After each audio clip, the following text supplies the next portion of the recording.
जय हिंद। चलिए आज से हम लोग को इंग्लिश क्लास से स्टार्ट होगा। ठीक है ठीक है। पहला चैप्टर का नाम है दिस और डैट। देखिए एकदम जीरो लेवल, एकदम जीरो लेवल से आप लोगों का किया जाएगा, इंग्लिश पढ़ाया जाएगा। जो भी बच्चे इंग्लिश में कमजोर हैं, यहाँ से आप लोग एक एक वीडियो, जितना वीडियो डाला जाएगा सब एक एक वीडियो ध्यान से पढ़िएगा। ठीक है।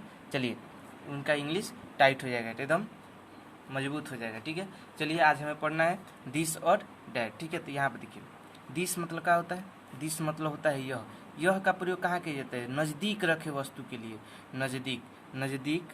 नज़दीक रखे वस्तु के लिए, या जीव जंतु जो भी हो नज़दीक अगर होंगे तो उनके लिए किसका प्रयोग होता है? यह मतलब दिस का प्रयोग किया जाता है। देखिए डैट, यहाँ पर क्या हो गया? डैट मतलब क्या होता है? वह दूर रखे वस्तु के लिए। किसके? दूर रखे वस्तु या जीव जंतु जो भी हो, वो अगर दूर रहेंगे, ठीक है, अगर वो दूर रहेंगे तो किसका प्रयोग करेंगे? डैट का। डैट मतलब वह का मतलब होता है, जैसे मान लीजिए वह 10 मीटर दूर हम का है, कोई मोहन नाम का व्यक्ति खड़ा है तो कहेंगे कि वह मोहन है। ठीक है। वहीं यहाँ पर कलम रख दिया जाए यहाँ पर, और कोई पूछे यह क्या है तो देखिए भाई यह आ रहा है ना, तो कहेंगे यह कलम है, यह कलम है, मतलब ये नज़दीक रखा है। ठीक है। यही कलम अगर दूर रखा रहेगा तो कोई पूछेगा कि वह क्या है, तो हम क्या कहेंगे? वह कलम है। मतलब दूर रखे वस्तु के लिए का मतलब डैट का प्रयोग किया जाता है। ठीक है। और नज़दीक रखे वस्तु के लिए यह का मतलब दिस का प्रयोग किया जाता है। समझ में आ गया? देखिए दिस एक होता है दिस एक होता है डैट। यही नहीं है this a that. This a that के संग किसका प्रयोग होता है? हमेशा इज का। इज मतलब क्या होता है? इज मतलब क्या होता है। इतना समझ में आ गया। चलिए मान लीजिए एग्जाम्पल में कोई यहाँ पर ट्रांसलेशन दे दे, जैसे कह दे कि यह मोहन है, यह मोहन है, तो क्या होगा? यह का क्या होगा भाई? दिस। यह का क्या होगा? दिस। और दिस के संग किसका प्रयोग करेंगे? इज। दिस इज मोहन, यह मोहन है। ठीक है। अगर कह दे कोई मदन नाम का लड़का कहीं दूर खड़ा है तो उसके लिए किसका प्रयोग होगा? जैसे कह दे वह मदन है, तो किसका प्रयोग होगा? वह का मतलब डैट, तो कहेंगे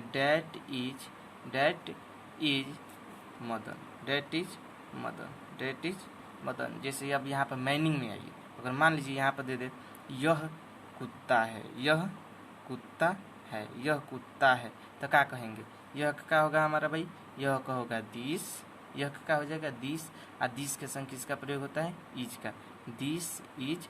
कुत्ता का होता है भाई, छोटे छोटे बच्चे भी जानता है, DOG डॉग मीन्स कुत्ता। ठीक है। चलिए यहाँ पे देखिए, मान लीजिए इस तरह वह हाथी है, तो क्या होगा भाई? वह का क्या होगा हमारा? डैट। वह का क्या होगा? That is elephant, ELEPHANT। Elephant में इसका होता है भाई हाथी। अब यहाँ पे देखिए इसका निगेटिव सेंटेंस। ठीक है। अफर्मेटिव समझ गए, निगेटिव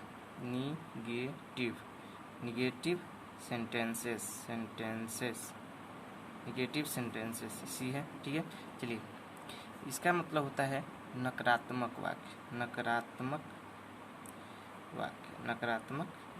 ठीक है।